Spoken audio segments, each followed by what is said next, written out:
Hello दोस्तों, कहानियों की दुनिया में आप सभी का स्वागत है। आज हम सुनेंगे चंद्रभान राही जी द्वारा लिखी कहानियों की श्रृंखला में सदमा खुली खिड़की का। तो आइए सुनते हैं। शहर की गली के आमने सामने दो घरों के बीच मुश्किल से 4-5 गज का फासला होगा। पहली मंजिल की दो खिड़कियां भी आमने सामने ही खुलती थी। एक खिड़की में से सामने दीवार पर लटका बड़ा सा शीशा दिखाई देता था। इस कमरे में बाकी चीजें भी बहुत कम थी। एक चारपाई, 2 कुर्सियां, एक पुराना सा टेबल, एक आले में 2-4 किताबें, कंघी, तेल और दीवार पर 1-2 तस्वीरें, टोकरी में 2-4 कपड़े। एक छोटा सा कमरा था। इसमें सिवाय एक लड़की और एक वृद्ध महिला के कोई सूरत कम ही दिखाई देती थी। वह खिड़की के पास बैठी रहती, कभी किताब पढ़ती, कभी सिर झुकाए बैठी रहती, कभी शीशे के सामने स्वयं को निहारती रहती। बहुत देर तक बालों में कंघी किया करती। आईना भी उसके चेहरे को निहारता रहता। उसका चेहरा किसी देवी की मूर्ति से कम नहीं था। वह दिन में कई बार कंघी किया करती थी। उसके बाल बहुत लंबे थे। अगर किसी ने रोशनी में देखे होते तो उनकी चमक का अंदाजा हो जाता। लेकिन इसमें कोई संदेह नहीं कि उसे अपने बालों पर बड़ा नाज था। वह जवान थी, खूबसूरत थी। सामने वाली खिड़की में से उसकी आंखों का रंग नहीं दिखाई दे सकता था, लेकिन उसकी छवि बड़ी मीठी और उदासी भरी थी। उसको मुस्कुराते हुए मैंने कभी नहीं देखा था। वह कितनी कितनी देर तक अपनी खिड़की पर बैठी आंसू बहाती रहती, लेकिन कभी भी खिड़की में से बाहर सिर निकालकर किसी की तरफ नहीं देखती। गली की औरतों को इसकी बैठक का एहसास जरूर होता था, और अगर कोई उधर से गुजरती थी तो उसे आवाज दे लेती। वह बड़े मीठे लहजे में थोड़ा झुककर जवाब देती। जब कमरे में सो रही होती तो खिड़की बंद ही हो जाती। लेकिन इन जाड़ों के दिनों में तीसरे पहर, गर्मियों में करीब 12 बजे उसकी खिड़की खुल जाती और शाम को सूर्य अस्त होने तक खुली रहती। डूबते सूरज की रोशनी जब उसके चेहरे पर पड़ती तब उसका चेहरा भी किसी सूरज से कम न चमकता। कभी कभी भ्रांति पैदा होती कि ये लालिमा सूरज की रोशनी से है या कि उस खुली खिड़की पर बैठी लड़की के चेहरे की है। मेरा स्थानांतरण इस शहर में हुआ था। मुझे इनके सामने का मकान किराए से मिला था। मकान छोटा था किंतु गुजर बसर करने लायक था। मैं आते जाते इस खुली खिड़की पर बैठी इस खूबसूरत लड़की को देखा करता था। मुझे लगता था कि वो मेरे समय पर आकर खिड़की पर बैठ जाती है। इस मोहल्ले में बड़ी बड़ी बिल्डिंगें थी। मेरा मकान पहले माले पर था। सीढ़ियां चढ़ने पर मेरे जूतों के खटखट के आखिरी आवाज तक उसकी खिड़की खुली रहती। हाथ मुंह धोकर मैं थोड़ी देर के लिए अपनी खिड़की खोलकर सामने वाली खिड़की की तरफ देखता। लड़की मेरे तरफ नहीं देखती थी, लेकिन उसे पता रहता था कि उसकी तरफ वे आंखें लगी हुई है जिनका रास्ता वह रोज देखती रहती है। और अगर किसी दिन मुझे लौटने में देर हो जाती तो दूसरे दिन उसकी नाराजगी उसके चेहरे पर स्पष्ट झलकती। मैं प्रातः कार्यालय जाने के समय उसको देखता तो वह अपनी निगाहें न मिलाती। मोड़ से जब तक मैं मुड़ न जाता तब तक वह खिड़की पर से हटती न थी। इसी तरह वक्त बीतता गया। मैं उसे खिड़की पर बंद सवर कर बैठा देखता। न तो उसने आज तक मुझसे कुछ कहा, न ही मैंने उससे कुछ कहा। अब तो इतना होता था कि वह मुझे जब देखती तब एक मधुर मुस्कान उसके होठों पर आ जाती। सामने वाली खिड़की में बैठी वह लड़की मुझे ज्यादा प्रिय लगने लगी। तीज त्योहारों पर बिल्डिंग के और आसपास के लोग मुझे बुलाते थे। मैं सबके घर आना जाना करता था, लेकिन आज तक उस सामने वाले घर से बुलावा नहीं आया। मैं कभी कभी सोचता हूँ कि मैं बहाने का इंतजार क्यों करूं? क्यों ना एक दिन उनके घर ही चला जाऊं? वैसे भी वे लोग मुझे तो जानते ही हैं कि मैं यहीं रहता हूँ। मैं अपने कमरे में उधेड़ बुन में लगा रहता। आखिर कब तक उसे खिड़की पर बैठे मुस्कुराते हुए देखता रहूंगा? अगर वह मुझे पसंद न करती तो क्यों मेरे आने जाने के समय पर खिड़की पर बैठती? शायद उसके दिल में मेरे प्रति कहीं न कहीं स्नेह का दिया जगमगा रहा है। मैंने महसूस किया कि मैं उसे दिल ही दिल में प्यार करने लगा हूं। जब वह खिड़की पर बैठी नहीं दिखती तो मैं क्यों बेचैन हो जाता हूं? क्यों मेरी निगाहें उसे तलाशती है? क्यों वह मुझे देखकर मुस्कुराती है? यह प्यार नहीं तो और क्या है? लेकिन शंका की बात यह है कि क्या वह भी मुझे इसी तरह चाहती है? उसकी चाहत का मुझे नहीं मालूम था। बिना उसकी मर्जी के मैं कोई निर्णय भी नहीं ले सकता था। कई दिनों तक मैं इसी उलझन में उलझा रहा कि आखिर यह कैसे मालूम होगा कि वह मुझे चाहती है कि नहीं।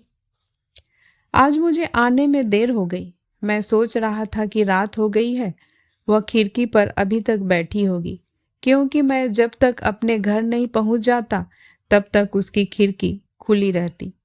मैं अपने घर की खिड़की खोलता हूँ तब वो अपनी खिड़की बंद करती है। कदमों को जल्दी जल्दी बढ़ाता हुआ गली में आया। खिड़की खुली थी लेकिन खाली। वह आज न बैठी थी। कुछ देर तक उस खुली खिड़की को ताकता रहा। जब देखा कि उसके आने की संभावना दूर तक नजर नहीं आ रही है, तब उदास मन से कमरे में आ गया। रात भर मैं यही सोचता रहा कि आज से पहले कभी ऐसा नहीं हुआ कि मेरे आने जाने के समय वह खिड़की पर न बैठी हो, लेकिन आज वह क्यों नहीं आई? रात भर उसकी याद मुझे परेशान करती रही। जब भी मेरी आंख खुलती मैं उस खिड़की की तरफ देखता। उसकी खिड़की रात भर खुली रही, बत्ती जलती रही। सामने जिस आईने में वह अपने बालों को संवारा करती थी, वह आईना उदास था। उसमें लाइट की रोशनी पड़ रही थी, लेकिन आज उस रोशनी की चमक मध्यम थी। मेरी आंखों को कब नींद ने धर दबोच लिया, मुझे कुछ याद नहीं। सुबह की ठंडी हवा ने मुझे हिला दिया। आंखें खुलते ही मैंने खुली खिड़की की तरफ देखा। खिड़की अभी तक खुली थी, लाइट जल रही थी, लेकिन खिड़की खाली थी। मेरे सब्र का बांध टूटने वाला था। मुझे स्वयं की व्यवस्था पर अत्यधिक पछतावा हो रहा था। अपने डरपोकपन पर गुस्सा आ रहा था। मैं स्वयं को कोस रहा था कि मैंने क्यों नहीं उससे आज तक बात की। हो सकता था कि वह मेरे पहल की प्रतीक्षा में हो। वैसे भी लड़कियां प्यार के मामले में जल्दी पहल नहीं करती। मुझे यह बात साल रही थी कि मैंने पहल क्यों नहीं की। अचानक मुझे याद आया कि अगले माह दीपावली आ रही है। मैं दीपावली के दिन उसके घर जाऊंगा, उसको दीपावली की बधाई दूंगा, उसके सामने, उसके घर वालों के सामने अपने प्यार का इजहार करूंगा। इसके बाद चाहे जो भी अंजाम हो। मैंने अपना इरादा मजबूत कर लिया। इस इरादे को मजबूत करके कार्यालय आ गया, लेकिन कार्यालय में भी खाली खिड़की मन को सालती रही। मन उदास था, काम में मन नहीं लग रहा था। घर लौटते वक्त कदम बोझिल थे, पांव आगे नहीं बढ़ रहे थे। उदास मन से मोड़ से गली में आया। मुझे दूर से खिड़की पर बैठी एक आकृति दिखी। मेरे कदम स्वतः ही तेज हो गए। खिड़की के नीचे आकर देखा, वही बैठी थी, मासूम देवी सा मुस्कुराता चेहरा लिए हुए।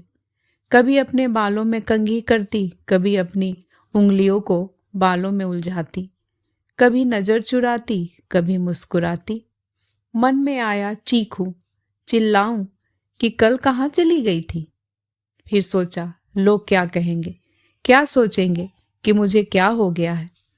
मन में आया बिना उसके देखे आगे बढ़ जाऊं, लेकिन उसका मुस्कुराता चेहरा मुझे स्वतः ही उसकी तरफ देखने पर मजबूर कर रहा था। दीपावली की तैयारी लगभग पूरी हो चुकी थी। सामने वाली खिड़की पर दीपमालाओं की लड़ी थी। चारों तरफ रोशनी ही रोशनी थी। एक डिब्बा मिठाई का लेकर मैं उसके दरवाजे पर जा पहुंचा। मैंने अपने धड़कते दिल से दरवाजा खटखटाया। दरवाजा एक वृद्ध महिला ने खोला। वह महिला शायद मुझे जानती थी। दरवाजा खोलकर एक तरफ हटी।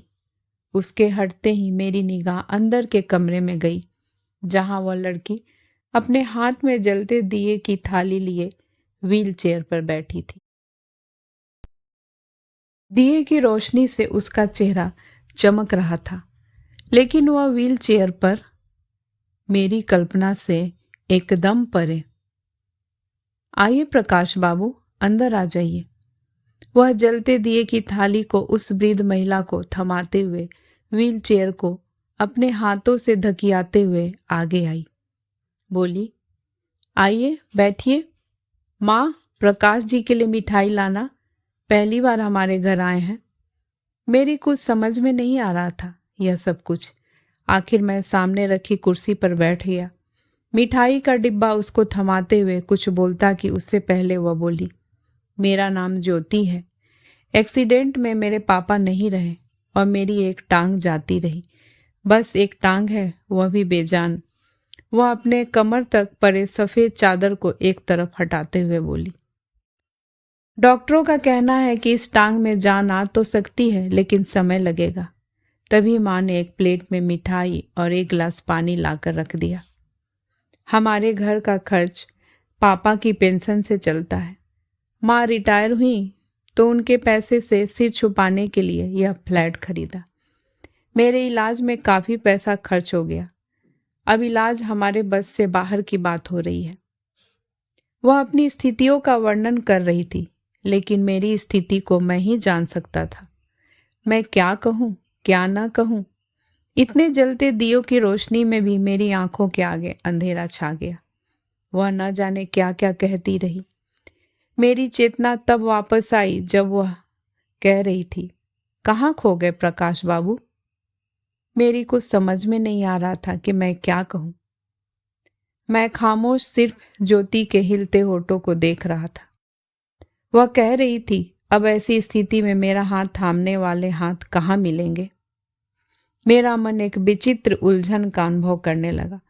बिना कुछ कहे खुले दरवाजे की ओर भारी कदमों से चल पड़ा।